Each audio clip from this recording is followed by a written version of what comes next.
El Comité Empresarial Ecuatoriano ha expresado su inconformidad con una resolución del Servicio de Rentas Internas que dispone cambios en los porcentajes de autorretención de las sociedades calificadas como grandes contribuyentes. ¿Cuál es la razón del malestar? ¿Cuál es el impacto que tiene este cambio que implementa el Estado a través de sus recaudadores? Lo vamos a analizar con la abogada María Paz Gervis, presidenta del Comité Empresarial Ecuatoriano. Abogada, buenos días, bienvenida a Contacto Directo.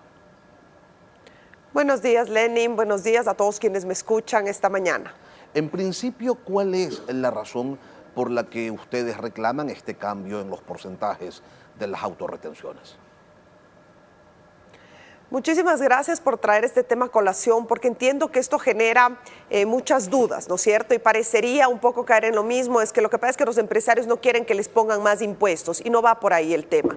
Creo que es importante recordar qué es la autorretención y tenemos que entender que esto es una proyección de las utilidades. Y quiero trasladar estos conceptos de materia tributaria al lenguaje más común, al argot popular, para que podamos entender. Es decir, las empresas pagamos, como es lógico, una serie de tributos, entre las cuales está un impuesto a la utilidad, en lenguaje común a las ganancias. Pero la autorretención lo que supone es que antes de esa ganancia, es decir, se proyecta, se hace una expectativa de lo que se va a ganar y mes a mes se autorretiene. La misma empresa, en este caso, retiene para darle al SRI, lo cual es un cambio que se generó en la reforma de la ley económicamente urgente, que es positivo. Entonces, quiero empezar diciendo lo positivo. Lo positivo es que hay un cambio en decir, ya no retienen terceros y entonces esto permite un poco más de orden. Eso como positivo. Segundo, para retener anticipadamente se hace una proyección sobre las ventas del año anterior y he ahí un problema, porque entonces no estamos grabando precisamente la utilidad, sino lo que creemos que se va a ganar. Ok, todo bien. ¿Por qué ocurre esto? ¿Por qué ocurre esto? Porque el Estado necesita liquidez y nosotros entendemos que el Estado necesita liquidez. Seguramente no es la decisión más heterodoxa, pero podemos entender y estamos abiertos a escuchar cuál es la fórmula para determinar esos porcentajes. Y ese es el quid del asunto, ese es el problema. Que cuando se determinan los porcentajes, que lo que la ley dice es por sectores de actividad productiva, lo que nosotros tenemos en el mes de enero de este año es una resolución que no sigue lo que la ley manda, no dice el sector. Pongo un ejemplo a que me entiendan quienes nos escuchan. El sector automotriz, el sector textil, no, sino que el SRI saca una resolución con una lista taxativa, es decir, dictando tal por cual, tal empresa, la empresa con este nombre, se le va a autorretener el 10%. Una empresa distinta del mismo sector se le va a autorretener el 3%, y así sucesivamente en un grupo de los 470 grandes contribuyentes. Entonces, toda vez que esto ocurre en el mes de enero, nosotros como sector productivo, las empresas individualmente, varios actores y el Comité Empresarial Ecuatoriano vamos donde las autoridades, donde quienes SRI, que es quien saca la resolución, donde el Ministerio de la Producción, y decimos, ¿a qué responde esta fórmula? ¿Cuál es la metodología? Por favor, aclárennos, explíquennos por qué. Nosotros identificamos aquí que no hay paridad, que la política pública no está siendo objetiva ni está tratando a todos por igual y está creando desventajas. Y nos dicen con mucha dilación, dilatando, con poca claridad, y ahí interviene un tercer ministerio, que es el Ministerio de Finanzas, que entendamos también que el Ministerio de Finanzas pide los recursos, pero son las otras entidades las que hacen las fórmulas,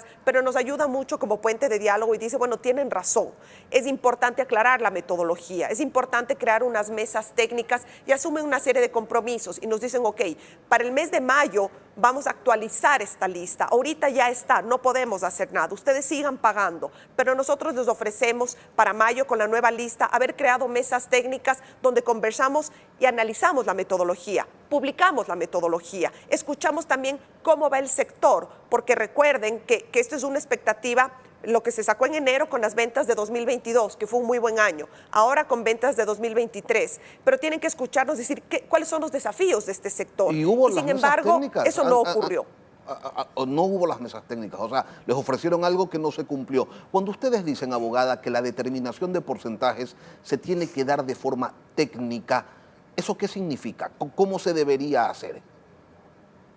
Eso significa que efectivamente tiene que evaluarse lo que se ha vendido, pero también tiene que verse la actividad comercial completa en toda su dimensión. Y sobre todo un principio de la política pública es que tiene que poder replicarse, es decir, yo tengo que entender a qué responde. Acá, en ausencia, quizás hay una técnica, pero es que no la conocemos. El momento que no es transparente, lo que nosotros percibimos es que hay inmensa discrecionalidad. Y eso es profundamente preocupante. La política pública no puede ser discrecional. ¿Y a qué me refiero? No pueden tratar, si vende zapatos A, B y C, no le pueden tratar a A de una manera, a B de otra y a C de otra. Entonces, a partir de ahí, un principio elemental de una política pública es que sea transparente, que sea discutida con los sectores. Nuevamente, no estamos pidiendo privilegios, estamos pidiendo ser informados, estamos pidiendo que se nos cuente, estamos pidiendo ser escuchados sobre cuáles son los desafíos que enfrentan los sectores. Y si me permite aquí, Lenin. Sí, adelante, abogada, le escucho. Lo que quería agregar es que, ¿por qué protestamos? No solo es por la forma, que es importante, porque las formas en democracia, en el Estado de Derecho, garantizan el fondo, pero también porque cuál es el resultado inmediato y para que quienes nos escuchen puedan empatizar cuál es la preocupación que genera en el sector productivo. Cuando las empresas aportan un impuesto a la renta anticipado, esto quiere decir que perdemos liquidez, porque la empresa, como una economía familiar, está esperando a vender. Acuérdense que lo que se vende después de descontar todo lo que se invirtió y todos los gastos que esto genera, recién ahí se habla de utilidad. Y entonces, sin saber todavía cuál va a ser la utilidad a final de año, estamos anticipando esos dineros que permiten la liquidez para generar inversiones. Abogado. Y también recordar que al finalizar el año se hace un cálculo y dicen, no, saben que ustedes pagaron en exceso, no era tanto. Entonces, el Estado te devuelve. ¿Cómo te devuelve? En crédito tributario, es decir, no te lo devuelve. Ahora, abogada, yo quisiera ir desagregando algunos de los múltiples aspectos que usted ha expuesto. De inicio, señala, por ejemplo, que los valores, que estos porcentajes se deberían plantear en base a la información actualizada de 2023. Entonces, ¿cuál es la referencia sobre la que se determinaron los porcentajes? ¿2022? Para la resolución de enero, sí. Ahora para la de mayo no sabemos, no tengo idea porque no tenemos información y por eso yo buscaba aquí en mis apuntes, porque es importante señalar una distinción que nos trae esta nueva resolución, la de la semana pasada, que nos dice que se reduce la autorretención a 109 grandes contribuyentes y se aumenta a 22 y al resto se mantiene con el mismo porcentaje. Lo que yo quiero decir es que no basta, no es que me quedo satisfecha porque digo, bueno, a 109 grandes se le redujo, bueno, ya de 470 a 109, bueno, es un número. No, aquí nosotros no es que estamos peleando ni abogando porque se baje más. Queremos tener claridad y, por supuesto, sí nos preocupa la liquidez de las empresas que se traduce en inversión y en mayores oportunidades de empleo y de crecimiento. Si bien es cierto que la situación de unas empresas difiere con otras, en términos generales, la situación económica de 2023, ¿en qué varía con la situación económica de 2024 y de la de 2022? Porque entiendo que esa es la razón por la que se toma como referencia un año y no otro.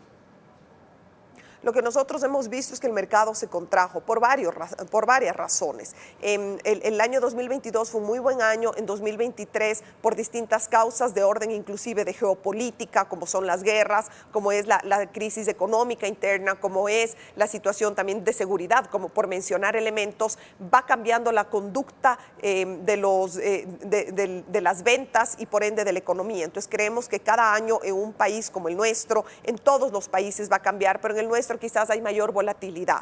Habría que agradecer que no referenciaron con 2019, entonces el año prepandemia, que las cosas estaban bastante bien, ¿no? Si de eso se trata. Ahora, abogada, en enero cuando se determinaron los porcentajes, los primeros, los originales, se lo hizo por sector económico, usted ha señalado que ahora se lo ha hecho por empresa, individualmente, se particularizaron los porcentajes. ¿Tienen idea por qué esta determinación se dio así? Permítame precisar, quizás me expresé sin la suficiente claridad. No, precisamente nunca se ha hecho por sectores en ambas resoluciones. Cuando digo nunca me refiero a la resolución de enero y a la resolución de la semana pasada. Precisamente lo que la ley manda es que se haga por sectores y más allá de la ley, lo que el sentido común te dice. No podemos legislar ni normar para un caso en particular. Lo que nosotros tenemos que identificar son los sectores, la actividad económica transversal, y eso es lo que no hemos visto. En ambos casos hemos visto listas taxativas donde se mencionan las empresas con nombres y apellidos y vemos disparidad, algunas que se han corregido en esta nueva resolución, no todas, pero sobre todo seguimos sin entender la metodología.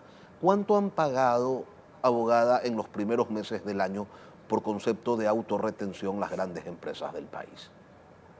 Sí, lo que les puedo decir es que para mayo de 2024 se recaudó el 49% de la meta que estableció el MEF, es decir, 1.267 millones. Entonces, este es otro dato importante, porque la meta que establece el MEF, que es muy legítimo, lo establece en base a la necesidad. Y no podemos negar el hecho de que el Estado ecuatoriano tiene una necesidad, que el fisco tiene una necesidad y todos podemos entender. Sin embargo, si para el mes de mayo, que no llega a ser el primer semestre, ya se ha alcanzado el 49% de la meta, esto es un resultado positivo, pero quiere decir que cuando termine el año va a haber un excedente. Y la pregunta es, ¿qué pasa con el excedente? El excedente no es algo positivo, porque el excedente podemos decir, bueno, el gobierno tiene más liquidez. Hemos visto ya que pide A, B y le viene A, B, C hasta la Z, ¿no es cierto? Pero aquí hay dos. En primer lugar, que el Estado tiene la obligación de devolver en crédito tributario, y sabemos por la experiencia que esa devolución del crédito tributario es prácticamente inexistente en la práctica. Y entonces, en el caso de las empresas, lo que a nivel de balance debe mandar es a la pérdida. Y esto no es una discusión de resultados financieros. Esta es una discusión de que las empresas ecuatorianas cada vez van a ser menos, porque las empresas legítimas, transparentes, formales, las que pagan impuestos, las que generan empleos, tienen que tener fines de lucro. Esto es legítimo aquí en la China, en todos los países del mundo. Entonces la pregunta es, ¿por qué seguimos castigando por una mala disciplina fiscal del Estado? No digo de este gobierno, digo del Estado, por una falta de liquidez. ¿Por qué trasladamos esa falta de liquidez siempre a las empresas, a estos contribuyentes, que es un porcentaje todavía muy pequeño del universo de la actividad económica del Ecuador, que son quienes pagan impuestos? Las razones no están claras, pero lo cierto es que al sector empresarial desde hace un buen tiempo se lo ha determinado ya como las vacas lecheras del Estado. Hay que ordeñarlas de manera constante y sacarles lo que más se pueda, al menos así los ven. ¿Cómo afectan estos pagos adelantados del impuesto a la renta a la operatividad de las empresas? ¿Qué es lo que las empresas están dejando de hacer, abogada, al entregar estos recursos? Usted ya decía, sí, no tenemos liquidez, pero ¿esto en qué se traduce? Precisamente yo traía apuntado un ejemplo para poder ser lo más didáctica posible y pensaba en una empresa de construcción, por ejemplo. Una empresa de construcción que tiene 2 millones de ingresos mensuales y de repente tiene 10% de autorretención. Y entonces no tenemos dinero, para menos efectivo disponible. Esto pensemos quienes nos escuchan, lo que pasa en una casa. Si no tengo efectivo para comprar cosas, ¿no es cierto? Y entonces no tenemos para comprar material, para poder hacer nuevas inversiones, y por ahí el momento de las entregas de los productos finales hay retrasos por una serie de circunstancias, entre otras cosas como puede ser obtener los permisos de la tramitología propia del Estado ecuatoriano, y entonces dejo de recibir la paga, lo que conoceríamos como la paga, dejo de recibir ingresos y la empresa, les voy a poner en el lenguaje más común, tiene que poner al cambio nuevamente. Y entonces cuando no hay liquidez, lo que no tenemos nosotros es capacidad de inversión, crear nuevos proyectos, comprar más, invertir más, gastar más, que eso es algo que le conviene a una economía porque dinamiza la economía formal, crear más fuentes de empleo. Entonces, yo quiero tomar sus palabras, si me permite, Lenin. Desde el sector productivo, obviamente que se pague impuestos, se tiene que pagar impuestos de manera transparente como se lo ha hecho siempre, pero no puede ser el único recurso de impuestos y el único recurso de liquidez de un Estado, porque eso se traduce en empresas, en sector productivo, en contribuyentes que cada vez estarán más deprimidos, más comprimidos y con menos capacidad de generación de recursos y de empleo de calidad, que es lo que nos trae prosperidad. Abogada, ¿tienen ustedes un canal de diálogo abierto y directo con el gobierno que les permita solventar la expectativa de que este reclamo va a pasar de ser un exhorto y realmente pueda llegar, pues no sé, a algún tipo de atención real y acorde a sus expectativas? Yo creo, Lenin, que usted toca el quid del asunto y es precisamente los mecanismos de diálogo. Yo le agradezco que me permita explicar, porque hay mucha sombra y mucho ruido en torno a cómo nos comunicamos los distintos actores de la sociedad civil. Primero le respondo y le digo que sí, que ciertamente tenemos diálogo con distintas carteras de Estado. Tenemos acceso, los ministros nos responden, nos llaman a reuniones, no necesariamente responden a nuestras peticiones. Y aquí me dirán, es que no siempre tienen que responder a las peticiones. Yo les digo sí y no. No es una lista de Papá Noel como solía ser en el pasado. No son caprichos ni peticiones individuales. Son exhortos básicos de una democracia, que lo traduzco en ejercicio de derechos, de transparencia en la toma de decisiones. Y eso a quien más debería importarles, a quien nos gobierna. Y en segundo lugar, recordar que quienes estamos de este lado, la sociedad civil, tenemos también una responsabilidad cívica inmensa y es aportar objetivamente a la construcción de una democracia. Eso implica aplaudir lo que hay que aplaudir, por ejemplo, la decisión de subida de eliminación de impuestos, pero también elevar la voz y cuestionar aquellas decisiones que no son transparentes o que no son técnicas. Y ese va a seguir siendo nuestro rol. María Paz Ger, vicepresidenta del Comité Empresarial Ecuatoriano. Gracias, abogada, por acompañarnos hoy aquí en Contacto Directo. Muchísimas gracias.